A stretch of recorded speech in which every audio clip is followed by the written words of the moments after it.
Big Boss season 9 Tamil. நான் Jackie Sekar, Jackie டிவிக்காக நம்மோடு இணைந்து உரையாட வந்திருக்கிறார். இது 29/12/2025 திங்கட்கிழமை 13வது வாரம் 85வது நாள் 86வது எபிசோடில் நடந்த நிகழ்வுகள். இந்த எபிசோடு பார்க்காதவங்க பாக்கியவான்கள். இந்த எபிசோடுமா? ஆமாம், அப்படிதான். ஏன்னா மானங்கட்ட காதலை பற்றி 2 பேரும் அடிச்சுக்கிட்டு இருந்தீங்கன்னா யோசிச்சு பாருங்க. உண்மையிலேயே ஜாக்கி, ஓகேவா? அது வந்து ஒரு பெரிய தனி கதை. அதை பற்றி பேசுறதுக்கு நம்மளுக்கு இப்போ இல்லை.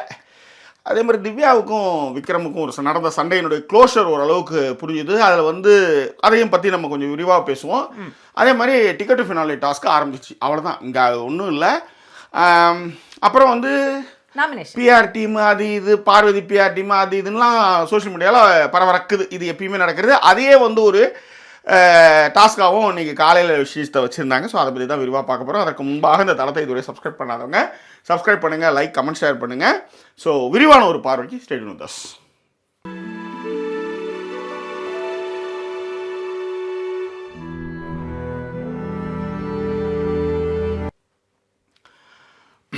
சரி, நான் கூட இன்னைக்கு காலையில் ஆரம்பிக்கிறப்ப திவ்யா தலையில் துண்டை கட்டிக்கிட்டு கிச்சனில் நிற்பாங்க. சரி, திரும்ப சண்டை ஆரம்பிக்க போகுது போல இருக்கு. இன்னைக்கு நான் வந்து ஜாக்கி கிட்ட வந்தவுடனே கேட்கலான்ட்டு இருந்தேன், என்ன பேசினாங்கன்னு சொல்லிடு. அப்படியே நான் சுவாகா சொல்லிக்கிறேன். நிறைய நாள் சுவாகா சொல்லியிருக்கோம் நம்ம, இன்னைக்கு சொல்லக்கூடாதா? ஐயோ, அது உண்மைதான். ஆனால் என்னன்னா, நான் இன்னைக்கு காலைக்கு சாப்பாடு சாப்பிட்டேன், மதியானம் சாப்பாடு சாப்பிட்டேன். அந்த 1000 மைல் அந்த டிராவல் இருந்ததுல எதையுமே பண்ணாமல் அப்படியே உட்காந்தேன். வேற ஒன்றுமே பண்ணலை, அப்படியே உட்காந்தேன். ஸோ இன்றைய நாள் அவ்வளோ இதுவாக போச்சு. பட் எனிவே, நான் ஃபுல்லாக அந்த லைவ்லாம் கொஞ்சம் பார்த்துட்டு இருந்தேன். அப்படியே உட்காந்தேன்னா பார்த்தேன் நிறைய விஷயங்கள். அது முக்கியமாக திவ்யா அண்ட் விக்ரமுக்கான விஷயத்தை விரிவாக பேசலாம். அந்தளவுக்கான கண்டென்ட் இருக்குது அதில். பொதுவாக இந்த மாதிரியான சண்டை அந்த வீட்டில் நடக்கும்போது கரெக்டாக விக்ரம் வருவார், காலையில் வருவார், நேராக வந்து பார்ப்பாரு. திவ்யா, சாரி திவ்யா, நேற்று கொஞ்சம் எமோஷனல் ஆகிட்டேன், ஒய்ஃப் நீங்கள் பண்ணலை தான், பட் இருந்தால் அந்த இடத்துக்கு அவர் வரல. ஏனென்றால் இன்னைக்கு திவ்யா வந்து ஒரு விஷயத்தை அடித்து நகர்த்தின விஷயம் சூப்பராக இருந்தது. ரைட், இப்போ இந்த விஷயத்தை பற்றி பேசுவோம். திவ்யாவும் விக்ரமும் சளைத்தவர்கள் அல்ல, ஒன்றுக்கு ஒன்று. ஆனால் விக்ரம் எப்படி அதை ப்ரொஜெக்ட் பண்ணுவார்னா, நான் எவ்வளோ நல்லது தெரியுமா, நான் நேர்மையாக இருக்கிறேன் அப்படின்றத நிறைய இடங்களில் அவர் நிரூபிச்சிருக்காரு. நான் இல்லைன்னா சொல்ல வரல. ரூல்ஸ் வந்து பெருசாக பண்ணுறதுலேருந்து நிறைய விஷயங்கள் பண்ணுவார். ஆனால் தவறுகள்னு வந்து பார்க்கும்போது கீழே வந்து எப்ஜே வந்து கீழே வாரி விடுறதுலேருந்து, அந்த பொண்ணுக்கிட்ட வந்து அண்ணன்கிட்ட விட்டுடுறி அப்படின்னு எமோஷனலாக பாண்டு பண்ணதுலேருந்து, இந்த விஷயங்கள் எதையுமே செய்வார். ஆனால் போய் நிச்சயமாக போய் பேசி மன்னிப்பு கேட்பார், எல்லா விஷயத்துலையும் செய்வார். அதில் என்ன ஆகுவாங்கன்னா எல்லாருமே இலகிடுவாங்க. ஓகேவா? இதுதான் அவருடைய ஃபார்முலா, இதுதான் அவருடைய விஷயம். நிறைய இடத்துல பார்த்தீங்கன்னா இந்த முக்கியமான காலகட்டத்தில் கூட அவர் நாமினேட் பண்ணாத அளவுக்கு வந்து அவர் எல்லாரையும் சேர்த்து வச்சுருந்தார். எல்லாருக்கிட்டையுமே வந்து கைண்டாக பேசுறது. ஓகேமா? அந்த மாதிரியான விஷயத்தில் விக்ரம அடிச்சிக்கவே முடியாது. ஆனால் அதே நேரத்தில் அவரு விமர்சனத்தை ஏற்றுக்கவே மாட்டார். திவ்யா மாதிரி தான். திவ்யா விமர்சனத்தை ஏற்றுக்க மாட்டாங்க. ஏனென்றால் 2 பேரும், அதனால தான் சொல்கிறேன், 2 பேருமே தோப்புகளுக்கு இல்லாமல் ஆளுங்கள். ஓகே. ஆனால் இந்த வீட்டை பொறுத்தவரையும் நிறைய இடங்களில் ரூல்ஸை நீங்கள் பிரேக் பண்ணியிருப்பீங்க, எல்லாமே பண்ணியிருப்பீங்க. இப்போ உதாரணத்துக்கு திவ்யாவும் சாண்ட்ராவும் சேர்ந்துக்கிட்டு விக்ரம் வந்து சுத்தல விட்டாங்க. ஸோ அந்த மாதிரியான ஒரு ஃப்ளோவில் போயிட்டு இருக்காங்க. அதனால தான் உங்களை சேர்க்கல. அந்த மாதிரி என்னன்னா, திவ்யாவும் சாண்ட்ராவும் சேர்ந்துட்டு ஒரு 4 மணி வரையும் தூங்க விடாமல் பண்ணது. அதே மாதிரி வந்து வைல்டு கார்டில் வந்ததுலேருந்து பார்த்தீங்கன்னா அவருடைய அது பேர் என்ன, அவருடைய அந்த பதவியை ராஜினாமா செய்ய வச்சதுன்னு நிறைய விஷயங்கள். ஃபர்ஸ்ட் வந்து கத்திடுவார் பயங்கரமா, அப்புறம் தான் உண்மையை புரிஞ்சுட்டு போய் சாரி கேட்பார் திவ்யா கிட்ட. அதன் பிறகு அவங்களுக்குள்ள நிறைய கான்ஃப்ளிக்ட்ஸ் வந்துருக்கு. ஆனால் இவர் போய் அவர்கிட்ட திவ்யா கிட்ட வந்து நிறைய இடத்துல வந்து பேசுவாங்க. ஒன்னாலாம் போயிருக்காங்க, உங்களை எனக்கு ரொம்ப பிடிக்கும், அந்த மாதிரிலாம் போயிருந்தாங்க. கனி போனது ஒரு பெரிய ஃப்ரஸ்ட்ரேஷன் அவருக்குன்றதை நம்ம ஏற்கனவே சொல்லியிருந்தோம். அதே நேரத்தில் பாரு வந்து இதை வந்து அழகாக மூட்டி விட்டுட்டு, நேற்று பாருடைய விஷயம் தான் அதில் நிறையவே வந்தது ஆக்சுவலி. ஓகேவா? திவ்யாவுக்கு வந்து பாரு வந்து மதிக்காமல் போனது, ஏற்றி விட்டு போனது, அந்த ஃப்ரஸ்ட்ரேஷன் அவங்க. இங்கே கனி ஃப்ரஸ்ட்ரேஷன் இவர். அதை பற்றி நம்ம வந்து ஸ்பெஷல் வீடியோ போட்டிருந்தோம், அதை நீங்கள் பார்த்து ரசிச்சிருப்பீங்க. விஷயம் என்னன்னா, இப்படி போயிட்டு இருக்கும்போது சுபிக்ஷாவை இன்னைக்கு கூட நீங்கள் பார்த்தீங்கன்னா, உதாரணத்துக்கு நான் சொல்கிறேன், நேற்று சுபிக்ஷாவாலவே இவருக்கு கெட்ட பேர். அதனால தான் கடைசியில் இன்னைக்கு வந்து திவ்யா வந்து கோழை, ஃப்ராடு, பயந்தாங்கோலி, ஈகோயிஸ்டிக் மேனியாக்கு அதுன்னு ஏகப்பட்ட விஷயங்கள் அவர் வந்து சொன்னார்னு வச்சுக்காங்களேன். இதில் வந்து வீட்டில் இருக்கவங்க எல்லாருமே, அதாவது பாருலேருந்து எல்லாருக்குமே அதிர்ச்சி. ஏன்னா இப்படியான வார்த்தைகளை அவங்க பயன்படுத்தவே மாட்டார். இது ரொம்ப அதிகமாக இருக்குது. அதுவும் முக்கியமாக வந்து இந்த நேரத்தில் இப்படி சொல்கிறது தப்பு அப்படின்னு ஒன்று சொல்லியாச்சு. இப்போ என்னன்னா, இவ்வளோ நாள் கழிச்சு விக்ரமுக்கு ஒரு ஈகோ கிளாஷ் நிறையா வந்துடுச்சு. ஓகேவா? ஸோ அதனால் வந்து எப்பயுமே காலையில் போகிற விஷயம் வந்து இன்றைக்கி இந்த வாட்டி கிடையவே இல்லை. அதனால் அவர் வந்து இதை வந்து ஹேண்டில் பண்ணிக்கலாம். அப்படின்றதும் நீ என்கிட்ட வந்து பேசாமல் இருக்கிறல்ல இரு உன்னை நான் வச்சு காலி பண்ணுறேன்றது தான் அவருடைய மேட்ரு. இப்போ என்னன்னா விக்ரம் வந்து எல்லார்கிட்டையுமே நச்சுமா பேசி ஜாலியாக பேசுறதுனால அவருக்கு ஒரு கூட்டம் இருக்கு. சபரியிலேருந்து வினோத்லேருந்து கமருதீன்லேருந்து ஒரு பெருசாக அவர்கிட்ட வந்து பேசிங்கன்னா பெருசாக சண்டை போட மாட்டாங்க. அப்படியே பேசினாலும் பாரு தான் பேசுவாங்க. பாருக்கிட்ட போய் ஒரு சாரி கேட்டவர் முடிஞ்சிடுச்சு. எல்லார்ட்டையுமே தப்பு பண்ணிட்டு சாரி கேட்பாரு. அதுதான் இன்னைக்கு வினோத் சுட்டி காட்டு எப்போ பார்த்தாலும் தப்பு பண்ணிட்டு சாரி கேட்டுட்டு அவர் கெஞ்சிட்டு ஓடுவார் இன்னைக்கு. ஓகேவா? ஏன்னா பார்க்காத ஒரு விஷயத்த பார்த்தா மாதிரி ஒரு வந்து சுபிக்ஷாவாக வருதி கட்டு போவார். யார்கிட்ட விக்கல் விக்ரம் வந்து வினோத் கிட்ட போவார். வினோத் அதுதான் சொல்லுவார். அப்பதான் வந்து சபரி சொல்ல அந்த டோன்ல அவர் சொல்லவே இல்லை. ஏன்னா சுபிக்ஷா இதையும் ஏற்றி விட்டுருக்கும். அவர் என்ன இந்த விஷயத்துல மாட்டார். அந்த விஷயத்துல மாட்டினதுனால இந்த வீட்டை பொறுத்தவரை நீ எதுல நீ ட்ரிகர் ஆகுற அந்த விஷயத்தை தான் திவ்யா போட்டு அடிச்சாங்க. அதுக்கான காரணம் சுபிக்ஷா சொல்லுங்க அப்படின்னு நிக்கிறது தான். ஓகேவா? அதுல உங்களுக்கு சுபிக்ஷா வந்து எதுவும் சொல்லிடக்கூடாதுன்றதுக்காக போன குத்தம் தான். நான் கூட ஏதோ வந்து 2 பேர் தனியாக பேசிட்டு போய் நடந்து போய் ஒட்டு கேட்டாங்கன்னு நினைச்சா வீட்டை விட்டு வெளியே போகும்போது ஒருத்தர் கமெண்ட் கொடுத்தோம், ரொம்ப நன்றிங்க. வீட்டை ஏன்னா நம்ம எல்லா விஷயத்திலும் நம்மளால மைண்ட்ல வச்சுக்க முடியாது. வீட்டை விட்டு வெளியே போகும்போது சொல்லிட்டு போனது கரெக்டாக அப்படின்னு சொல்லிட்டு போனது அவங்க உதாரணத்துக்கு எடுத்து வந்தாங்க. அதுக்கப்புறம் ஒய்ஃப் நீ எடுத்துட்டு வந்துட்டியா நீ ஒரு சண்டை போட அன்னைக்கு இதை தான் வந்து இன்னைக்கு திவ்யா வந்து கிழிச்சு தாரடிச்சாங்க. யாரா விக்ரம நீ எவ்வளவு தப்பு பண்ணிட்டு இருக்க, நீ எல்லாம் யோகியமே கிடையாது, நீ ஊருக்குலாம் சொல்லு. இன்னைக்கும் வந்து அவங்க ஏன் வந்து சுபிக்ஷாவையும் விக்ரமே எடுத்து வராங்க. சுபிக்ஷா தான் ஃபர்ஸ்ட் வந்து திவ்யா வந்து ரூல்ஸே மதிக்க மாட்டாங்க, அதை பண்ணுவாங்க இதை பண்ணுவாங்க, ஒரு விமர்சனத்தை ஏற்றுக்க மாட்டாங்கன்ட்டு. ஆனால் இதெல்லாம் சொல்லும்போது பார்த்தீங்கன்னா சுபிக்ஷா பேசும்போது அவங்க கம்முன்னு இருப்பாங்க. ஆனால் அவங்க ஆரம்பிக்கும் போதே வந்து பார்த்தீங்கன்னா இவங்க வந்து நான் அப்படி சொல்ல நீ இப்படி சொல்ல அப்படின்னு கதை எடுத்து வருவாங்கன்னு வச்சுக்காங்களா. இதுதான் நடந்தது. இன்னும் நிறைய இருந்தது. அவங்க ஏதோ பேச வந்தாங்க, சொல்லுங்க. இல்லை அதில் ஒரே ஒரு பாயிண்ட் மட்டும் தான் ஆட் பண்ண வந்தேன். விக்ரம் கிட்ட யாரும் வந்து பேச மாட்டாங்க சண்டை போட மாட்டாங்கன்னு பொழுது இயல்பாகவே அவர் ஒரு காமெடியன்கிற ஒரு மைண்ட் செட், வெளியில் ஒரு காமெடியன், அந்த பிம்பத்தில் தான் நீங்கள் அவரை பார்ப்பீங்க. இயல்பாக நீங்கள் விக்ரமை பார்க்கும்பொழுது பார்த்தீங்கன்னா ஒரு காமெடியன் ரொம்ப சாஃப்டான ஒரு பர்சன்கிறது மைண்டில் ஃபிக்ஸ் ஆகிடுச்சு. இப்போ எப்படி அரோரானா ஒரு ஃபிக்ஸ் இருந்ததோ ஆரம்பத்தில், அந்த ஃபிக்ஸ் வீட்டில் உள்ளவங்களுக்கும் இருக்குது விக்ரமை பார்த்தா. அதனால தான் விக்ரம் வந்து சாரி கேட்டாலோ விக்ரம் வந்து நான் இல்லைப்பா நான் சத்தியமாக நான் நம்பலப்பா அப்படி நீங்கள் சொல்லும்பொழுது இப்போ நல்லா யோசிச்சு பாருங்களேன். டோன் ஆஃப் வாய்ஸ் ரொம்ப ரொம்ப ரொம்ப முக்கியங்க. நிறையா நேரங்களில் ஜாக்கி பேசுகிறத விட நான் வந்து சண்டையில் ஜெயிச்சிருவேன். ஏன்னா டோன் ஆஃப் வாய்ஸ் வேறு ஒன்றுமே இல்லை. நல்ல ஜாக்கிக்கான ஒரு பாயிண்ட்டாக தான் இருந்திருக்கும். அது தொக்கா மாட்டியிருப்பேன் நான். ஆனால் ஜாக்கி சத்தமாக பேசுனதுக்கும் நான் பேசுகிறதுக்கும் என்ன ஆகிடும் அப்படின்னா உடனேவே ஜாக்கி வந்து அந்த இடத்துல வந்து மாட்டிக்குவாங்க, நான் வந்து தப்பிச்சிருவேன். ஓ நீ என்ன அப்படி சொல்கிறப்ப அப்படின்னு சொல்லி ஆரம்பித்து மாறிடும். அதுதான் நான் சொல்ல வரேன். இந்த டோன் ஆஃப் வாய்ஸை நீங்கள் நல்லா கவனிச்சு பார்த்தீங்கன்னா விக்ரம் பேசுகிறப்ப நமக்கு பிடிச்சி போயிடும், வினோத் கத்துறப்ப நமக்கு பிடிக்காம போகும். இது ரொம்ப சிம்பிள். இதை வந்து விக்ரம் பதிய வச்சதுனாலேயே அவர் கரெக்டாக தானே. நான் எப்போவுமே நமக்குள்ளே இருக்கிற மைண்ட் செட்டு வெள்ளையாக இருக்கிறவன் போய் சொல்ல மாட்டான், அவன் போய் அழறான் பாரு. இது வந்து நமக்கு ஒரு மைண்ட் செட்ல இருக்கிறதுனாலயே விக்ரம் வந்து இப்படி இருக்காரு வீட்டுக்குள்ளாரன்னு சொல்றேன். வெளியில பாக்குற நமக்கு அப்படி இருக்கும்போது அதுல என்னன்னா அபூர்வ சகோதரர்ல வந்து எப்படி நாகேஷ் காமெடியனா இருந்து வில்லனா இருந்தாரோ அது வந்து எப்படி வந்து பேசப்பட்டதோ அந்த மாதிரிதான் இந்த விஷயமும் சொல்ல வரேன் நான். ஆமா இவருக்குள்ள வந்து நிறைய வன்மங்கள் இருக்கு. ஆனா அது வந்து பாத்தீங்கன்னா நிறைய இடங்கள்ல வந்து பாத்தீங்கன்னா அதை நச்சமா பேசி சாதுரியமா மாத்திர பாருக்கு நிகரானவர் தான் விக்ரம். ஆனா ரூல்ஸ் அவர் மதிப்பாரு, இவங்க ரூல்ஸை மதிக்க மாட்டாங்க. இவரும் தப்பு பண்ணுவார். ஆனால் அந்த தப்பு பிளேம் வந்து எல்லாருமே போடும்போது இன்னைக்கு வந்து திவ்யா சூப்பராக பிடிச்சாங்க. ஆமாம்மா. திவ்யா சில விஷயங்கள் ஏற்றுக்க மாட்டாங்க, உடனே பதில் சொல்லுவாங்க, பொறுத்து பேசவே மாட்டாங்க, ஆறப்போட்டு பேசவே மாட்டாங்க, உடனே பதில் சொல்லுவாங்க, நிறைய கதையை எட்டு வந்து பேசுவாங்க. இந்த டேட்டாவோட பேசுறாங்கல்ல அதுதான் அங்கே எரிச்சல். ஏன் வந்து திவ்யா வந்து பேச விடாமல் அவர் வந்து தடுத்தாரு அப்படின்னும் பொழுது திவ்யா வந்து பதிவு பண்ணுறாங்க, நீங்கள் 2 பேரும் உள்ளார ஸ்க்ரீனை போட்டு ஏன் பேசுனீங்கன்ட்டு. அவ்வளோதான். அப்போ இவர் உள்ளாரம் தான் வந்து உங்கள் வீட்டில் கூட தான் சொல்லிட்டு போனால் கத்தி பேசுறீங்க, எதுக்கு இப்போ கத்தி பேசுறீங்கன்ற மாதிரி இவங்க எடுத்துகிட்டு வரும்போது எப்படி நீங்கள் பொண்டாட்டியை ஒட்டி கேட்டேன்னு கேட்டு இப்போ இதெல்லாமே நீங்களா ஒன்று எடுத்துகிட்டு வந்து நீங்களா ஒரு சண்டையை போட்டு நீங்களா ஒரு இடத்துல நீங்கள் அதுக்கு முன்னாடி நாள் தான் சொல்கிறீங்க. அதையும் நீங்கள் திவ்யா சொல்லுவாங்க, ஓ அப்போ இந்த வீட்டில் அமைதியாக இருந்தாலோ நல்லவனாக இருந்தாலோ இருக்க முடியாது, அப்போ சண்டை போட்டு சச்சரவு பண்ணால் தான் வரணும், இதுக்கப்புறம் யாராக இருந்தாலும் நான் அடிப்பேன் அப்படின்ற ஒரு விஷயத்தையும் கனி சபரி விக்ரம் 3 பேருமே பேசும்போது திவ்யாவை பற்றின விஷயங்கள் விமர்சனங்கள் 3 பேருமே பண்ணியிருக்காங்கன்னும் போது ஏன்னா அவங்களும் அவங்க வந்து ஏன்னா கனி ஏன் வந்து திவ்யாவை வந்து பேசியிருப்பாங்கன்னா தான் பிள்ளைகள் மீது வந்து ஒரு அக்யூசியேஷன் வைக்கும்போது அட்ரஸ் பண்ணும்போது இவங்க வந்து கமருதீன் கிட்ட சண்டை போட்டு அந்த ப்ரொலாங் பண்ணாங்க ஆக்சுவலி திவ்யா. அதனால அவங்க பண்ணாங்க. இது எல்லாமே அதான் சொல்றேன், இந்த குமுலேட்டிவா இது எல்லாம் ஏறுது இல்ல. ஆனா எங்க நீங்க அடங்கணுமோ அங்க அடங்கி இருக்கணும். இதுல வந்து தேவையில்லாம மாத்த விட்டா இன்னைக்கு வந்து என்கிட்ட பேசாம போறியா அப்படின்றதுலையும் செருப்பால் அடித்தாலும் நான் வாங்கிக்குவேன், என்னை வந்து சைக்கோன்னு சொன்னால் எனக்கு பிரச்சனை இல்லை, நான் இப்படி தான் அட்ரஸ் பண்ணணும்னு அவர் பண்ணார். அப்போ சுபிக்ஷா என்ன சொல்கிறாங்கன்னா விமர்சனத்தை ஏற்றுக்கவே மாட்டாங்கன்னு சொன்னாங்க போது கம்முன்னு இருந்த திவ்யா அவங்க பேசும்போது நீ எதுக்கு குறுக்கில் வர? உனக்கு அதுதான் இந்த ரூல்ஸை மீறுறாங்க போகிறாங்க எடுத்துக்க மாட்டாங்கன்னு சொல்லும்போது நீங்கள் கூட தான் வந்து இது இவர்கிட்ட வந்து 1 மணி நேரம் 5 மணி நேரம் பேசிட்டு இருக்கீங்க. இல்ல அவங்க சொன்ன இன்னொரு பாயிண்ட் வேலிட். உங்களுக்கு ஒருத்தர் சைக்காலஜி பிலாசபி ஏதோ ஒன்று சொல்லிட்டு போறாரு, நீங்க 5 மணி நேரம் பேசுவீங்க கேட்டுட்டு இருப்பீங்க. நான் 5 மணி நேரம் கேட்கணுங்கிறது கிடையாது. எல்லாத்த விட நான் நேத்து பேச வந்தது சுபிக்ஷா கிட்ட. என்னையே நீங்க வந்து எல்லாரையும் முன்னாடியும் கூப்பிடுறீங்க முதல்ல, அதுக்கான விஷயத்த தான் வந்து சாண்ட்ராவும் பாருவுமே கூட பேசுவாங்க. எதுக்கு இவர் எல்லாரையும் கூப்பிடுறாரு? அவங்க 2 பேருக்குள்ளார பிரச்சனை, அவங்க 2 பேருக்குள்ளார.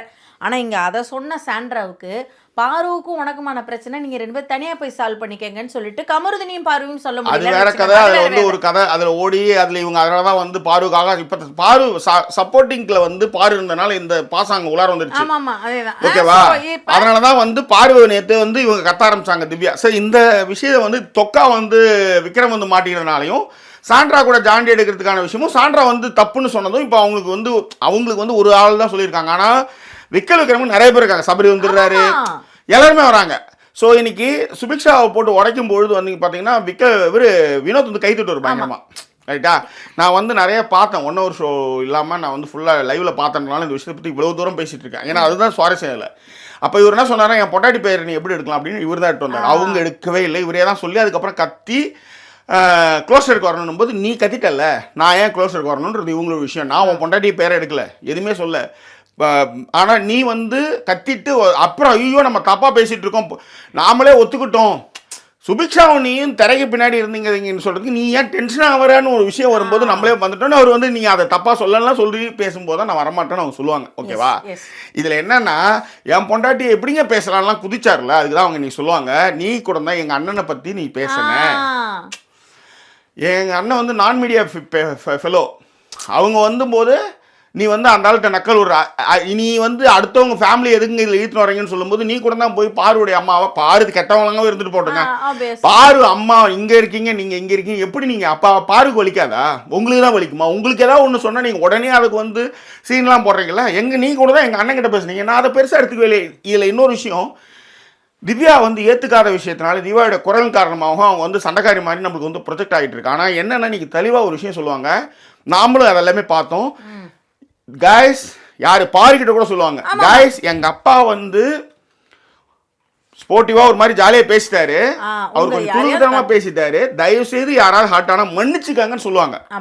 இன்னைய வரலையும் திவ்யா வந்து 1000 கத்தினாலும் மரியாதைக்குள்ள கொஞ்சம் கூட குறைவு இல்லாமல் தான் அவங்க பண்ணியிருக்காங்க. புரியுதுங்களா? அவங்க சாண்ட்ராவோட சேர்ந்துக்கிட்டு பண்ண பிரச்சனை தப்பு, அதில் மாற்றம் கிடையாது. ஓகே. ஸோ அந்த மாதிரியான விஷயங்கள் பார்த்தீங்கன்னா இவர் வந்து வெயிட் மேலே வச்சுட்டு போது கீழே கைட்டு விட்டு மேலே வந்து தள்ளுறதுல இருந்து ஒரு முக்கியமான கேமில் தலைவர் பதவிக்கு வந்து பாசத்தை முன்னி வச்சு அந்த பொண்ணுக்கிட்ட வந்து பண்ணார். அந்த பொண்ணை வந்து அந்த பொண்ணுக்கு எதுவுமே தெரியாது, இன்னைய வரையும் அந்த பொண்ணுக்கு எதுவும் தெரியாதுங்க. இன்னைய வரலையும் மீனவர்கள் படுற கஷ்டம் என்னன்னு எங்கேயாவது பேசியிருக்கா? மீனவர்கள் இப்படி கஷ்டப்படுறாங்கன்னா காலையில் கடலோடிக்கா எழுந்து போனோம்னா எதுவுமே கிடைக்காது, சோறே இருக்காது. இந்த மாதிரி ஒருத்தர் வந்து செல்வம்னு ஒரு அண்ணன் வந்து கடலில் போகும்போது இப்போ புயல் அடிச்சிருச்சு, நடுவில் வந்து 3 நாள் 4 நாள் அவர் வந்து நீச்சல் அடிச்சுட்டாரு. இந்த மாதிரியான தகவல்களை எங்கேயா பதிவு பச்சிங்களா அப்படின்னு பண்ணுறீங்க, எச்சு தெரியுதுன்னு எல்லாரும் நக்கல் விட்டாங்க. வெளியிலேருந்து வந்து உங்கள் தம்பி கூட சொல்லிட்டு போனார் செய்யாதீங்க அப்படின்ட்டு திரும்பவும் அந்த விஷயத்தான் பண்ணுறீங்க. அதேதான். ஆனால் நீங்கள் வந்து என்ன விஷயம்னா அந்த மக்களை வச்சு முன்னிறுத்தி நீங்கள் படம் நடிக்கணும், உங்களுக்கு அதுதான் இதுன்னு வச்சுக்காங்களேன். ஆனால் உங்கள் வீட்டில் இருக்கிறவங்க எல்லோருமே வந்து தங்கமானவங்களா இருக்காங்க, விஷயம் வந்து தெரிஞ்சவங்க அவங்களா இருக்காங்க. நீங்கள் வந்து கொஞ்சம் ஃபேமஸ் ஆகிட்டீங்கன்றதுனாலையும் நீங்கள் அதை முன்னிறுத்தி நிறைய விஷயங்களை தப்பு பண்ணுறீங்க. இதில் வந்து காப்பாற்றிக்கிட்டே வந்தவர் தான் வந்து விக்ரம். அந்த காப்பாற்றிட்டே வந்தது தான் இன்றைக்கி வந்து அவங்க வந்து இது அடிச்சிட்டாங்க, டிக்கெட் ஃபினால அடிச்சிட்டாங்க, உங்களால் நிற்க முடியல. ரைட்டா? இது என்ன வேணாலும் இருக்கட்டும். ஆனால் என்னன்னா நீங்கள் அந்த மாதிரியான விஷயங்களை வந்து போர்ட்ரைட் பண்ணும்போது உங்களால் அந்த விமர்சனத்தை ஏற்றுக்க முடியல. ஆனால் திவ்யா வந்து ஏற்றுக்க முடியல நீங்கள் சொல்லும்போது அவங்க சொல்ல மாட்டாங்க, நீங்கள் ஸ்க்ரீனுக்கு பின்னாடி உட்காந்தீங்க, நாங்களாம் ரூல்ஸில் மதிக்கும், நாங்களும் தான் திட்டுவாங்க. அப்போ நீங்களும் யோகிய மாதிரி சொன்னீங்க, உங்களுக்காக தான் நாங்களாம் அதே இடத்துல ட்ரெஸ்ஸிங் ரூம் தான் ட்ரெஸ் மாற்றிருக்கோம், உங்களை மாதிரி சொல்லவே இல்லையா அப்படின்னு சொல்லும்போது ஐயா நீங்கள் எதுவுமே அதுதான் சபரி சொல்ல, ஐயா நீங்கள் எதுவுமே செய்யலை, எதுவுமே நடக்கிறதான். ஆனால் பார்த்தா எப்படி இருக்கும்? ஒன்றும் இல்லை, ஒரு செகண்டில் கழுத்தில் முத்தங்களை இடும்பொழுது எங்கேயோ ஒன்று படுதுன்னு வச்சுக்கோ, அதை ஸ்டில்லாக போடும்போது உங்களுக்கு எப்படி தோணுது? அதுக்கு ஒரு மியூசிக் போடும்போது அது எப்படி மாறுது? இதுதான் இங்கே டிஜிட்டலாக நடக்கிற விஷயங்கள், ரைட்டா? ஸோ அப்படி இருக்கும் பொழுது நீ கூட தான் என் அண்ணனை சொன்னேன், பார்வை சொன்னேன், ஆனால் நீ வந்து உன் குடும்பத்தை எதுவுமே சொல்லக்கூடாதுன்னு சொன்ன. அது கூட நான் சொல்லவே இல்லை. நான் யாரையும் காயப்படுத்தக்கூடாதுன்னு தெளிவாக இருக்கிற ஆள் நான். ஒரு நாளும் மரியாதை குறைவாக பேசுறது கிடையாது யாரையும். ஆனால் நீ அன்னைக்கு கோழை, கவர்டு, என்ன கவர்டு சொல்ல, கவர்டு இல்லை, மேனியாக்கு, ஈகோயிஸ்டிக், கோழை, fraud, that's important thing, fraud. அப்போ நீங்கள் வந்து ஒரு மீனவ பொண்ணை வந்து ஐடியா கொடுக்குறேன் பேசுகிறேன்னு சொல்லி என் தலைவர் பதவியில் என்னை காப்பாற்றி விடுமா, அண்ணனுக்கு விட்டு விடுமான்னு சொன்னது மட்டும் எப்படி? இப்போ இது ஃப்ராடு தானே இல்லையா? இது வந்து பாசத்தை வச்சு நீங்கள் ஃப்ராடு பண்ணலையா? ஸோ இப்படியான விஷயங்களுக்கு ஆனால் பார்வை கம்பேர் பண்ணும்போது, கமருதீனை கம்பேர் பண்ணும்போது, வினோத்தை கம்பேர் பண்ணும்போது விக்ரம் ஓகே. நான் சொல்றது புரியுங்களா? இவ்வளவு பேரை கம்பேர் பண்ணும்போது விக்ரம் ஓகே. ஆனா விக்ரம் தப்பே செய்யலைன்றதும், நீ ரொம்ப தப்பு செய்யணும்னு அந்த பொண்ணை காமிக்க, அந்த பொண்ணு தப்பு செஞ்சிருக்கான், ஆனா நீ ரொம்ப யோகியன்னு இப்போ போறல ஒரு வேஷம், அது தப்புன்னு தான் அங்க அந்த பொண்ணு சொல்லுது.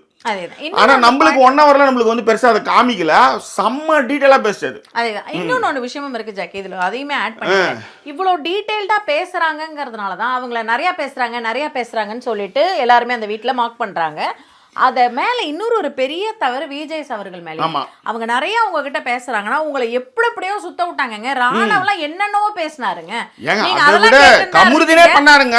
கமருதீன் திரும்பி படினா திருப்பி படிச்சாரு. இந்த மாதிரிலாம் அவரு எல்லாத்த விட மற்றவங்களாம் கூட தெரியாதவங்கன்னு வச்சுக்கோங்க. பாரு உங்களுக்கு எவ்வளோ சீக்கிரமா புரியும்னு எனக்கு தெரியும்னு சொன்ன பாரு கொண்டு உங்களை சுத்ததான் விட்டாங்க. அப்ப சுத்த விடும்பொழுது நீங்க அங்கெல்லாம் அமைதியா இருந்துட்டு நீங்க திவ்யாவுக்கிட்ட மட்டும் ஒரு தடவையும் நீங்க அந்த ஒரு விஷயத்த வந்து செய்யறதுனாலதான் நீங்க கண்டஸ்டன்ட் 10 பேரையும் ஒழுங்கா தானே பாத்துருக்கீங்க. ஏன் பாரு சுத்த விடுற, ஏன் திவ்யா சுத்த விடுறீங்கன்ற மாதிரி தான் நீங்க கேட்கணும். நீங்க அவங்கள மார்க் பண்ணும் பொழுது அவங்களுக்கு அது இன்னுமே வந்து ஐயோ நம்ம தவறாக தான் இருக்கும் போல இருக்கு அப்படிங்கிற மாதிரியான தாட் ப்ராசஸ் ஏற்படுத்தி அவங்க வீட்டிலேருந்து வர்ற பேரண்ட்ஸே அதை சொல்கிறாங்க. ரைட். எனக்கு இதில் இன்னொரு பார்வையும் இருக்குது. விஜேஎஸ்க்கும் திவ்யாவுக்கான விஷயத்துக்கு வேற ஒரு தேரி ஒன்று வெளியில் சொல்கிறாங்க. எனக்கு தெரியாத ஒரு விஷயத்தை நான் சொல்ல மாட்டேன். ஆமாம், ஒரு விஷயம் எனக்கு தெரிஞ்சதுன்னா நிச்சயமாக இப்படி ஒரு கனவு நடந்து இதனால் இப்படி வந்தது அப்படின்றத நம்ம சொல்லலாம். இந்த விஷயத்துக்கு எனக்கு அதில் விருப்பம் கிடையாது. ஆனால் திவ்யா வந்து இவ்வளோ நாள் திவ்யா மீது நம்மளும் விமர்சனம் வச்சோம். ஆனால் இவர் வந்து பயங்கரமாக டெம்ப்டெல்லாம் ஆகி பயங்கரமாக ஒரு பொண்ணை வந்து பொதுவெளியில் கோழை, நீங்க இதே விஷயத்தை கமருதீன்ட்ட சொல்லுவீங்களா? நீங்க ஏன் பாருகிட்ட சொல்லுங்களா? நீங்க அது வந்து பாரு கேட்கும். நீ வந்து திவ்யா சொன்னது கரெக்டு தானே, எங்க அம்மா இருக்க நான் அசிங்கப்படுத்தினேன், அது வந்து ஒரு உரிமையில செஞ்சுட்ட பாரு, இப்போ கூட நான் உன்ட்ட சாரி கேட்கறேன், இதை நீ எல்லாம் செஞ்சுட்டு என்கிட்ட சாரி கேட்ப அப்படின்னு. இதை தான் இன்னைக்கு வந்து சம்பந்தமே இல்லாமல் சுபிக்ஷாவுக்கு வந்து அவர் பேசுறது இவர் போய் கேட்டுட்டு நீ வந்து டோனே வேற மாதிரி சொன்னு சொல்லி அதுக்கு வந்து சபர் சொல்லுவார். வினோத் அப்படி சொல்லலை. இப்போ வினோத்தை நீங்க ஈஸியா வந்து டார்கெட் பண்றீங்க. அப்ப எப்போ பார்த்தாலும் சொல்லிட்டு நீ சாரி கேட்ப அப்படின் போது கெஞ்சிட்டு ஓடுவார். சாரிப்பா நில்லியான்னு ஒரு ஓடுவார். ஆக நீங்க சண்டை போடுற ஆளுங்க எல்லாமே பெண்களா இருக்கிறாங்க. அவ்வளவுதான். எல்லார்ட்டையும் பயங்கரமா கத்துறீங்க, போறீங்க, வரீங்க. எல்லாத்த விட முக்கியமான விஷயம், நீங்க 5 வாரமாக நீங்க நாமினேஷன்ல இல்ல.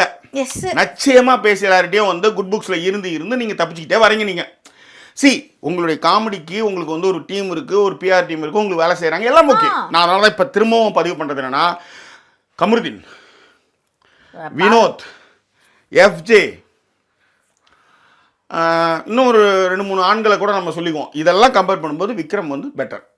அவர்கிட்ட அதில் மாற்றோம். ஆனால் நீங்கள் இப்போ நீங்கள் திவ்யாவோட சண்டை போடுறீங்கல்ல, திவ்யா ஒரு விஷயம் பண்ணுறீங்களா, நீங்கள் ரொம்ப தப்பு, திவ்யா தப்பு தான், நீங்களும் தப்புன்னு சொல்ல வரணும். That's all right. இதுதான் இதில் வந்து கொஞ்சம் விரிவாக பேசணுன்ட்டு. 5 வாரங்களாக நீங்கள் தப்பிச்சதே இந்த மாதிரியான பாச பிணைப்புகளை வச்சுக்கிட்டு, வியன்னாவை முன்னாடி வச்சுக்கிட்டு, சுபிக்ஷாவை முன்னாடி வச்சுக்கிட்டு, கனி கூட பேசிக்கிட்டு. அதனால தான் கனி வந்து உடனே விக்கல்ஸ் விற்கிறோம்னால அவங்க பதறிட்டு வருவாங்க. அவங்க புரியுதுங்களா? ஸோ உங்களுக்குள்ள ஒரு பாண்ட் இருந்தது, அதெல்லாம் தப்பே கிடையாது. அவங்களும் தான் சபரி, எஃப்ஜே அந்த மாதிரி பண்ணாங்க, அதெல்லாம் ஒன்றும் கிடையாது. ஆனால் இன்னைக்கு நீங்கள் அட்ரஸ் பண்ணீங்களா ஒரு பொண்ணை, கத்தி அட்ரஸ் பண்ணீங்கல்ல, அது ரொம்ப தப்பு. அந்த பொண்ணு தப்பு பண்ணிருக்கு. ஆனால் நீங்கள் யோகியமாக வந்து நான் எவ்வளோ யோகியம் நீங்கள் சொல்கிறீங்களா, நீங்கள் யோகியம் இல்லை. That's all. அதுதான் இதில் இருக்கிற க்ளோஷர். ப்ளீஸ். ஓகே. அதில் அடுத்த பாயிண்ட் அப்படின்னு பார்த்தீங்கன்னா, திவ்யா பாரு சண்டை இவங்களாம் பேசிட்டு இருந்தாங்க இல்லையா, அதுக்கப்புறம் தான் இந்த பிஆர் விஷயங்கள் வரும். பிஆர் விஷயங்களுக்கு முன்னாடி ஒரு சில விஷயங்களை செஞ்சுருவோம். ஃபாத்திமா அபுவுக்கு என்னுடைய நன்றிகள் இந்த நேரத்தில். ஏன்னா திரும்பவும் ஒரு 70 பவுன் அனுப்பிச்சிருக்காங்க. ரொம்ப ரொம்ப நன்றி ஃபாத்தி. இது வந்து எப்படி சொல்கிறதுன்னு தெரியல, டீசலாக போயிட்டு இருக்கு. Thank you so much. ப்ளீஸ். அடுத்தது வருடம் வந்து பிரியா வந்து ஒரு கிஃப்ட் அனுப்பிக்கிட்டே இருப்பாங்க அவங்க. ஸோ அந்த கிஃப்ட் அனுப்பும்போது என்னென்னா, அவங்களுக்கு நிறைய பிரச்சனைகள் இருக்குது ஆக்சுவலி. கூட்டு குடும்பமாக இருக்காங்க. லண்டனுக்கு வந்தால் கூட என் வீட்டில் தங்க வைக்க முடியலன்ற வருத்தங்கள்லாம் வெளிப்படையாக தெரிவிக்கிறதுலேருந்து, சின்ன சின்ன விஷயங்களை வந்து அன்பு பாராட்டுறதுலேருந்து, அதை வந்து முன்னிறுத்துறதுலேருந்து, இவ்வளோ கஷ்டங்களுக்கு மீறி ஒரு விஷயத்த பண்ணுறதுன்னு ஒன்று இருக்குல்ல, அது வந்து உண்மையிலே உங்கள் மனசுக்கு பிரியா ரொம்ப நல்லா இருப்பீங்க. நிறைய நல்லது நடக்கும். இனி வரும் காலங்கள் வந்து உங்களுக்கு சுபிட்சமாக அமைய எல்லாம் உள்ள பிரபஞ்சத்தை நான் வேண்டிக்கிறேன். ஓகே. ஸோ இது வந்து ஒரு பெரிய விஷயம். நான் ஒரு இடத்துல ஒரு கூட ட்ராவல் பண்ணுறேன். இன்றைக்கி ஒருத்தவங்க ரொம்ப நாள் பேசாதவங்க ஒருத்தர்கிட்ட பேசினேன். இது மாதிரி ஒரு 3-4 பெண்கள் என்னென்னா பர்சனலாக ஃபேமிலியில் ரொம்ப நம்பினவங்க வந்து துரோகம் பண்ணுறாங்க, பேசுகிறாங்க. அதனால் எனக்கு வந்து பெரிய வருத்தங்கள்னு இருக்காங்க. நான் அதான் சொன்னது தான் நான் இன்றைக்கி கூட அவங்க சொன்னாங்க. நீங்கள் எப்பயுமே சொல்லுவீங்க, அது எவ்வளோ பெரிய பலம் தெரியுமா? நீங்கள் சுதா, யாழினி இதுதான் ஃபேமிலி, மற்றது எல்லாமே அப்படி இல்லை அப்படி. நான் வந்து இதெல்லாம் நம்பவே மாட்டேன். அந்த மாதிரி செஞ்சு நான் வந்து இன்றைக்கி அசிங்கப்பட்டு நிற்கிறேன். அதை நினைக்கும் போதே எனக்கு வருத்தமாக இருக்குண்ணா. 1 வருஷம் நான் வந்து காணாமல் போனது காரணம் இதெல்லாம் அப்படின்னு சொல்கிறாங்க.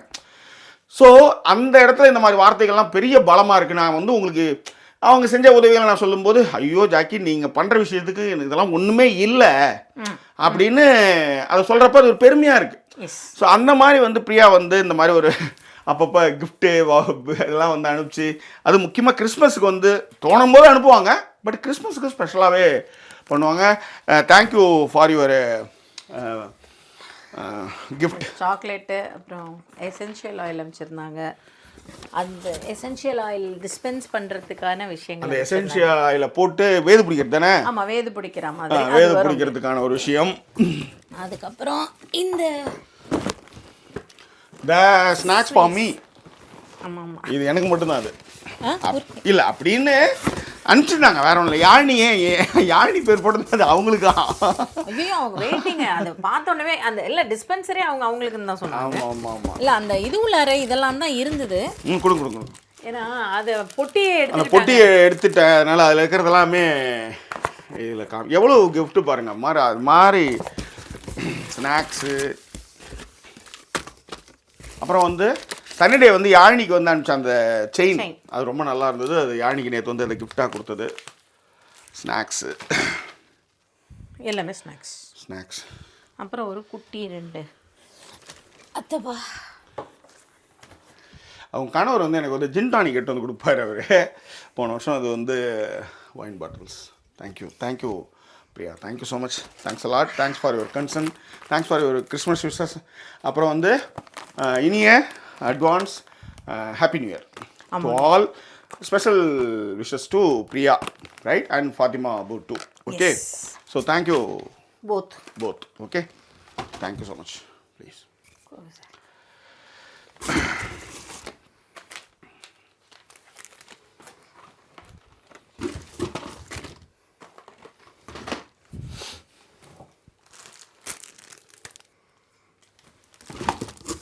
இது எல்லாமே நான் ஊருக்கு கிளம்பும்போது, ஸ்காட்லாந்து கிளம்புறதுக்கு முன்னாடியே, அதான் அன்றைக்கி கிளம்புறேன், அன்றைக்கி எல்லாமே ஒன்று ஒன்றா வருது. அது எல்லாமே வீட்டு வாசலில் காத்து கொண்டு இருந்தது. ரொம்ப நன்றி. தேங்க்யூ. ப்ளீஸ். ஸோ இதன் பிறகு தான் வந்து என்னென்னா இந்த பிஆருக்கு அதை ஆரம்பித்தாங்க. எங்கள் ஒரு பிஆர் யார் வச்சுருக்காங்க அப்படின்னு ஆரம்பித்த விஷயங்களில் சாண்ட்ரா சொல்லுவாங்க, எங்களை வந்து அப்ரோச் பண்ணாங்க நாங்கள் வெளியில் இருக்கும்பொழுதே. கமருதீனுக்கும் சபரிக்கும் பிஆர் அப்ரோச் பண்ணாங்க அப்படின்னாங்க. அதை விட வினோத் வந்து சொன்னார், பிஆர்னா எனக்கு என்னன்னே தெரியாது, வீட்டு வாடகை காசு இல்லாமல் நானே அது வந்து நல்ல காமெடியாக இருந்தது.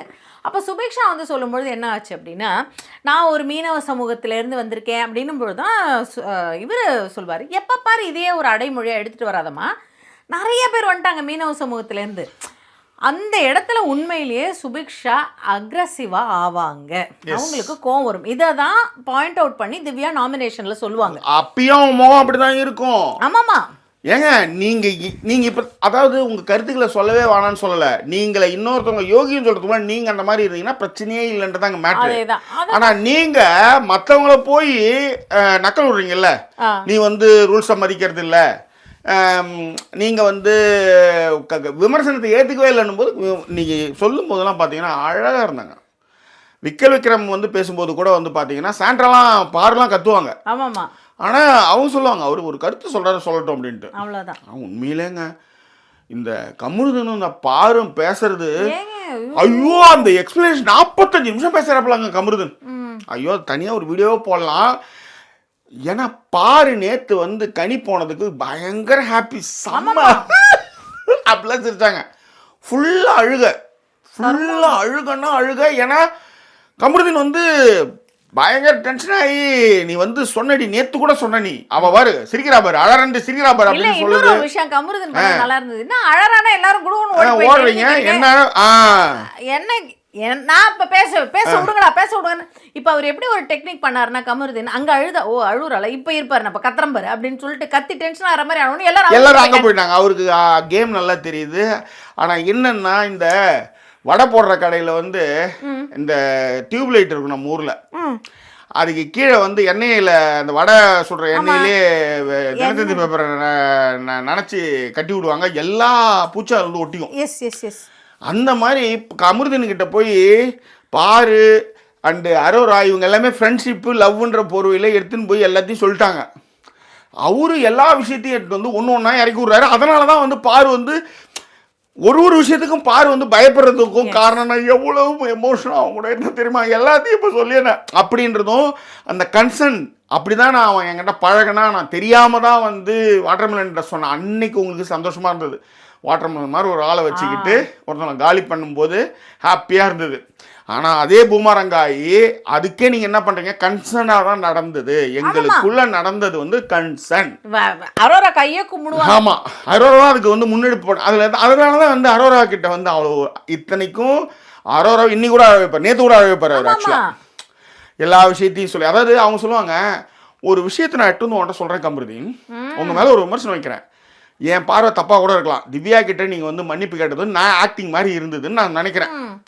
நீங்கள் உடனே நீங்கள் அதுக்கு என்ன பண்ணலான்னா, என்கிட்ட வந்து இல்லை அப்படி இல்லை, நான் மாறிட்டேன், அந்த பொண்ணு நிறைய விஷயங்கள் பண்ணியிருக்கு அப்படின்னு நீங்கள் என்கிட்ட க்ளோஸர் கொடுத்தீங்கன்னா எனக்கு பிரச்சனை இல்லை.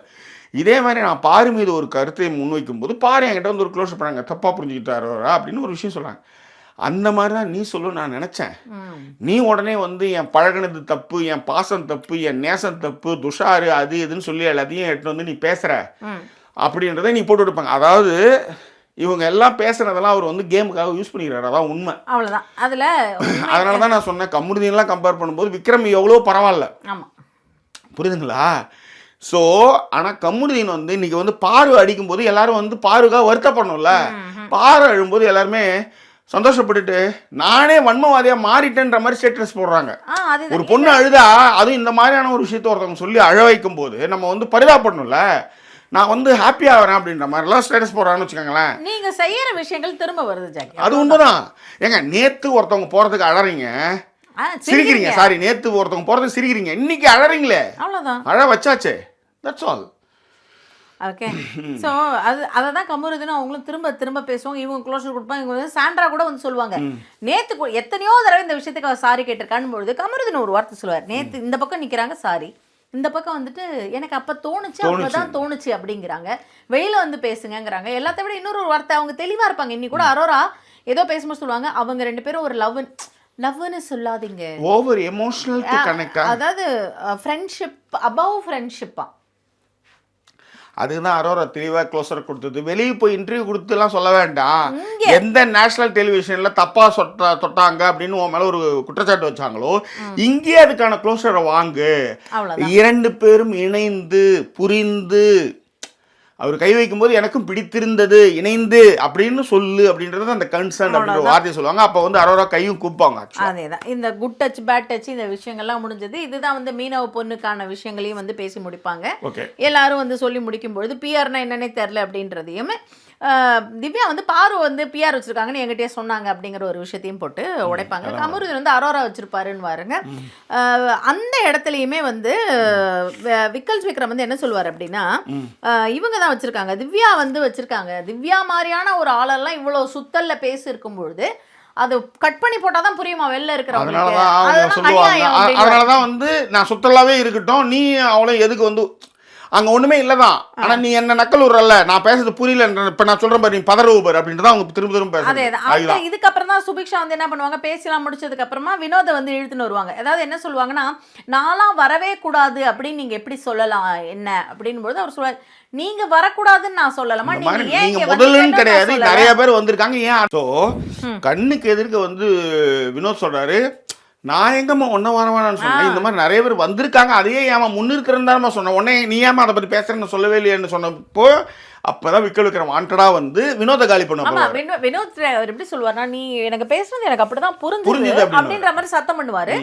அத வந்து சபரி வந்து ஓடி வந்து சொல்வார், இந்த டோன் வேற, அவன் சொன்னது வந்து எல்லாரும் வந்திருக்காங்களேம்மா ஏன் இதையே சொல்ற அப்படிங்கறது தான் சொன்னார் அப்படின்றத மாத்தினதுக்கு அப்புறம் தான் இவர் சாரி கேட்பாரு. அந்த விஷயம் எல்லாம் நம்ம ஏற்கனவே பேசிட்டோம். அதன் பிறகு வந்து திரும்ப வந்து சாரி கேட்கறதுக்கு வருவார் கமருதீன். நான் வந்து இந்த மாதிரி வந்தேன், எல்லாத்தையும் பேசி பேசி கொச்சப்படுத்தியாச்சு, இனிமே சாரி எல்லாம் வேணாம் அப்படின்னு சொல்லிட்டு வெளியில கமருதீன் என்ன பேசுறான்னு இவங்க 2 பேரும் வந்து ஒட்டு கேட்டுட்டு இருப்பாங்க. சாண்ட்ரா அண்ட் பாரு பாத்ரூம்ல நின்று ஒட்டு கேட்பாங்க. அந்த பக்கம் அவங்க கமருதீன் கண்டுபிடிச்சாரு. அப்ப வந்து சபரி உள்ளார போய் பேசிட்டு இதுக்கப்புறம் வந்து க்ளோஷர் ஆயிடுச்சு. நம்ம நீயும் என்ன அசிங்கப்படுத்தணும், நானும் உன்னை அசிங்கப்படுத்தணும், ஒரு புரிந்துணர்வுக்கு வந்திருக்காங்க. ஆனால் எப்பயாவது இது வரும், ஓகேவா? அதில் மாட்டுக்கிறதே கிடையாது. அதில் ரொம்ப முக்கியமான விஷயம் என்னன்னா, இதே தான் நீங்களும் செஞ்சீங்க. அதாவது நீங்கள் சாரிலாம் கேட்டது இல்லை, ஆனால் இன்னைக்கு இதே சிச்சுவேஷன் நீங்க எவ்வளவு விஷயத்தை யாரெல்லாம் போட்டு மேனிபுலேட்லாம் பண்ணீங்களா, அதே விஷயம் நீங்களும் மாட்டிக்கிட்டீங்கன்ற ஆபாச குறியீடு பாரு. இத நீங்க பண்ணீங்க, அததான் இப்ப நீங்க அதுக்கான திரும்ப திரும்ப திரும்ப திரும்ப அதை சொல்லி அதுக்காக அழுது நீங்க சொன்ன விஷயத்துல இருந்து எல்லா விஷயத்தையும் அவர் சொல்லிட்டாருங்க. அவங்க அப்பா சூசைட் பண்ணிக்கிறதுல இருந்து, கமருதீன் அப்பா சாரி பாருடைய அப்பான்னு ஏகப்பட்ட விஷயத்தை எடுத்து வர்றாரு. இவங்களுக்கு வந்து என்னடா எல்லாத்தையும் எடுத்துட்டு வந்துட்டே இருக்குன்னு இவங்களால வந்து அதை வந்து கண்ட்ரோலே பண்ண முடியல. அப்போ வந்து அரோரா சொல்லுவாங்க, நான் என்னைக்குமே என் மேலே ஒரு குற்றச்சாட்டு வச்சது போது பொசிசிவ்காக தான் நான் வந்து கமருதீன் பழகணும்லாம் பாரு சொன்னாங்க. கிடையவே கிடையாது, நான் அப்படி பண்ணவே இல்லை அப்படின்னு அவங்க சொல்லுவாங்க. திரும்ப அவர் வந்து மாத்துவாருன்னு வச்சுக்கோங்களேன். இந்த இடத்துல தான் நான் என்னன்னா, அதனால அது ஒரு மானங்கட்ட, அது ஒரு மானங்கட்ட கதை அவ்வளவுதான். இல்ல சார், நான் இந்த நாமினேஷனுக்கு நீங்க பாரு திரும்ப அதே எடுத்துருவாங்க. அவங்க அரோராவுக்கு வந்து அவருமா சேர்ந்து என்னுடைய வந்து உணர்ச்சிகள்ல விளையாடிட்டாங்க அப்படின்னு சொல்லிதான் அரோராவையும் கமருதீன் அவங்க நாமினேஷன் பண்ணுவாங்க. இதுக்கப்புறம் பிக் பாஸ் பாராட்டுவாரு, 13 வாரம் வந்துருச்சு அப்படின்றத சொல்லிட்டாரு. சொல்லி முடிச்சுட்டு அதுக்கப்புறம் வந்து யாரெல்லாம் வந்து அப்புறம் இன்னைக்கு ஒரு விஷயம் நாங்கள் 2 பேரும் பேசி முடிவு பண்ணிக்கிட்டோம், ஏதாவது இம்பார்ட்டன்ட்னா ஃபோன் பண்ணிக்கலாம் அப்படின்னு சொல்லிட்டு முடிவு பண்ணிட்டோம். ஒண்ணுமே இல்லை, இதுக்கு ஒன்றும் இல்லை, ஊர் சுத்தினப்ப பேசியிருக்க முடியாது, என்ன இறங்குறது ஏறுறது பார்க்கறது இந்த கதையை ஓடிடுச்சு. இதுக்கப்புறம் ஒன்றும் கிடையாது. கணவரை பார்த்துக்கிறது, கணவருக்கான சேவை அதுல ஈடுபட்டதுனால என்னால் வந்து அதுவும் ஒரு காரணம் இருக்குல்ல. என்ன மேடம் இப்படி பேசிட்டு இருக்கீங்க, அது ஒன்றும் பண்றதுக்கு இல்லை. அவ்வளோதான், சரியா? இல்லைன்னு நீங்க இப்போ மறுக்க முடியாது, அது ஒன்றும் பண்ண முடியாது, அவ்வளோதான், சரியா? ஸோ அதனால யார் நாமினேட் பண்ணாங்கன்னு அப்படியே குயிக்காக பார்த்துருவோம். இவர் வந்து 13 வாரம் முடிஞ்சிச்சு, 9 பேர் நீங்கள் தான் டாப் ஃபைனலிஸ்ட்டு, டாப் 9 அப்படின்லாம் சொல்லி முடிச்சதுக்கப்புறம் தான் வந்து விக்ரம் திவ்யாவை எப்படிலாம் நாமினேட் பண்ணாருங்கிறத நம்ம சொன்னோம். சாண்ட்ராவை வந்து நாமினேட் பண்ணுவார். பாரு வந்து கமருதீனையும் அரோராவையும் எப்படி நாமினேட் பண்ணாங்கன்னு சொல்லிட்டோம். அரோரா கமருதீனை சொல்லுவாங்க இன்னைக்கு, ரொம்ப சாரி, ஆனால் நீங்கள் வந்து எப்போ பாரு நான் பாரு பொசசிவாக வச்சு ப்ளே பண்ணுறேன்னு நீங்கள் சொன்னது தப்பு அப்படின்றதையும், சாண்ட்ராவையும் என்டர்டெயின் ஆகலைன்றப்ப கமருதீன் வந்து அரோராவையும் என்னென்னவோ பேசுவார். அவர் அதுக்கப்புறம் காண்டு வெறுப்பேத்துறான் அப்படி இப்படின்னு என்னென்னவோலாம் பேசி முடிச்சு பாரு பண்ணதெல்லாம் எனக்கு ஒரே ட்ராமாவாயிடுச்சு. அரோராவையும் பாருவையும் வந்து நாமினேட் பண்ணுவாப்ல. சரி, இதன் பிறகு வந்து சாண்ட்ரா பார்த்தீங்கன்னா கமருதீனை நாமினேட் பண்ணுவாங்க, விக்ரமை நாமினேட் பண்ணுவாங்க. ஒரு அப்ராப்ரியேட் வேர்ட்ஸை இந்த இடத்துல அவர் யூஸ் பண்ணலை அப்படிங்கிற விஷயத்திற்காக. சுபிக்ஷா வந்து வினோதை வந்து மாற்றி மாற்றி பேசுகிறாருங்கிறதையும், திவ்யா வந்து அவங்க வந்து பேசவே விட மாட்டேங்கிறாங்க அப்படிங்கிற ஒரு விஷயத்தையும் பிடிச்சிட்டு பேசுவாங்க. வினோத் சூப்பராக நாமினேட் பண்ணுவார், எல்லாரையும் கால்குலேட் பண்ணிட்டு சபரியை நாமினேட் பண்ணுவாப்ல. அதுக்கப்புறம் வந்து சுபிக்ஷா நாமினேட், நான் மட்டும்தான் வந்திருக்கேங்கிறதையே சொல்லிக்கிட்டு இருக்கேன். ஓ மாற்று இரு, எப்படி தப்ப எல்லாரும் சமன்லாம் சொல்லி அவர் நாமினேட் பண்ணி முடிப்பார். சபரியை பொறுத்த வரைக்கும் வினோத் அவருமே கரெக்டாக நாமினேட் பண்ணுவார். யார் வரலன்னு பார்த்துட்டு வினோதையும் சுபிக்ஷாவையும் அவர் நாமினேட் பண்ணுவார். அண்ட் திவ்யா எல்லா விஷயங்களையும் இப்போ தான் நம்ம பேசணும். அதன் பிறகு யாரெல்லாம் நாமினேட் ஆயிருக்காங்கன்னு பார்த்தா எல்லாருமே நாமினேட்டடு முடிஞ்சு கதை. 9 பேரும் நாமினேட்டடு. டிக்கெட் நடந்தது எல்லாம் வந்து ஏசுநாதர் மாதிரி கர்த்தரே அப்படின்றதுதான் எனக்கு ஞாபகம் வந்து. டாக்டர் படத்துல டாக்டர் அண்ணா கொஞ்சம் நகருங்க அண்ணா, இந்த மாதிரி இடத்துல உனக்கு ரொமான்ஸ் வருதா, அதோட நீங்க இப்படி போட்டு அவரை இப்படி வர சொல்றீங்களா அப்படின்வாங்க. இத்தனையும் கையில ஆணி அடிச்சிருக்கோம், அதெல்லாம் பிடிக்கிட்டு தான் திரும்பி உட்கார வைக்கணும், அந்த மாதிரி சிச்சுவேஷனா இருக்கும். அந்த மாதிரியான விஷயங்கள் ஆயிடுச்சு. நான் வந்து அப்பா வந்து சொல்லி தரேன், நாளை காலையில I will teach you. I'm watching something, I will skip over the bad parts if there is bad parts. இதான் ஒரு கதை. அதுவும் பிஸியான நேரத்தில் இந்த ஓலா விட்டுட்டு கிளம்ப வேண்டியது அப்படியே. ஏன்னா நம்ம வந்து என்னதுன்றதுக்குள்ள காணாம போயிடும், அந்த மாதிரி வேலையை எல்லாம் பண்ண வேண்டியது. இது தொன்று தொட்டு வரும் பட்டு பாரம்பரியம் மாதிரி. எங்க அப்பா வந்து கிளம்பும் போது தான் ரேங்க் கார்டு எடுத்து கைது, அது எடு ஸ்டாண்ட் எடுப்பாரு சைக்கிள். அப்பா டோட்டல் பாப்பாரு அவரு. போன வாட்டி மிட் டேர்மில் 312, இப்போ 262. என்னவோ உனக்கு சொத்தை போட்டுட்ருக்கேன் நான் கைது போட்டு போகிறேன் மாதிரி ஃபெயிலு இந்த சிவப்பு போடு எடுத்திருக்கியாடா நீ? ஆ அதில் எனக்கு ஒரு டவுட் வந்தது. ஸோ அதனால் இந்த மாதிரி ஓலா வேலையை என் பொண்ணே பண்ணுது. சரி, எனிவே எல்லாரும் நாமினேட் ஆவாங்க. அந்த டிக்கெட் ஃபினாலே காட்டிட்டாங்க ஏற்கனவே நமக்கு ப்ரோமோல சுபிக்ஷா தான் ஜெயிச்சாங்க. இதில் வந்து டப்புன்னு பாஞ்சை போட்டு சஸ்பென்ஸ் வைக்கிறாங்களாம். எல்லாம் 24 ஹவர்ஸ் தெரிஞ்சு போய் எல்லாம் போயிடுச்சு. ஸோ அதுதான் இவர் வினோத் வந்து கையெழுத்து அடிச்சுக்குவார். அவர் கையெழுத்ததே அவருக்கு தெரியாம கையெழுத்துருவாரு. ஆனால் இந்த வாட்டி வந்து இந்த தலைவரே இல்லைன்னு சொல்லிட்டு தலைவர்னும் போது தான் நாங்கள் இதுக்கப்புறம்லாம் அந்த மண்டை காய முடியாதுன்றத நானே பார்த்துக்கிறேன்ட்டு எல்லார் கைக்கும் பின்னாடி கேமரா சபரி வந்து ஒரு 2-3 இடத்துல இப்படி வச்சு கையை எடுத்து இப்படி வைப்பார், மாட்டுவார். ஸோ அந்த மாதிரி அதை விட எனக்கு வந்து அரோரா தான் இங்கே அவங்க பாட்டு பாடுறது யூ கேன் டூ ஏதோ இங்கிலீஷ் பாட்டுலாம் பாடி நிற்கும் அரோரா. ஆனால் கரெக்டாக கணிப்பாங்கங்க. கமருதீனோட ஸ்ட்ரென்த் எனக்கு தெரியும். சுபிக்ஷா இவங்க மேல கால் போட்டு உட்காந்துருக்கும் போது ஸ்குவாட் வந்து பண்ணாங்கல்ல, அப்ப தெரிஞ்சுக்கணும் கண்டிப்பா. ஸ்குவாட் பண்ணும்போது ஏன்னா எப்படி தெரியும்னும் போது அதுக்கு எக்ஸ்பிளேஷன் தட்ஸ் ஆல். அதேதான். ஆனா சுபிக்ஷாவும் நிப்பா. ஏன்னா சுபிக்ஷா சொன்னாங்க நான் வந்து விட மாட்டேன் அப்படின்ற மாதிரியான விஷயங்கள் சொன்னாங்க. ஸோ சுபிக்ஷா ஜெயிக்கிறதுக்கு வாய்ப்பு இருக்குன்னு சொல்லுவாங்க. முதல்ல விட்டது வந்து சாண்ட்ரா, அதன் பிறகு வந்து விக்ரம், சபரி எல்லாரும் அப்படியே டக் டக்குன்னு முடிச்சுட்டு விடுவாங்க. ஒருத்தவங்க இறங்கினா அந்த ஃபர்ஸ்ட் இறங்கலும் 1 பாயிண்ட், ரெண்டாவது இறங்க 2 பாயிண்ட், அந்த மாதிரியான கணக்குகள்ல இது எனக்கு தெரிஞ்சுதான் நான் 5 நிமிஷத்துல இறங்கி இருப்பேன்ற மாதிரி நினைச்சிருந்திருக்கலாம் யாராவது. பட் இட்ஸ் ஓகே, இதான் நடந்த விஷயங்கள். பட் எனிவே உங்கள் கருத்துக்களை பெருவங்களை தெரியப்படுத்துங்க. இன்னும் வேறு எபிசோட்ல உங்களை நான் சந்திக்கிறேன். அது ஒரு நன்றி கூறுவது உங்கள் ஜாக்கி சேகர் மற்றும் சைனிங் ஆஃப்.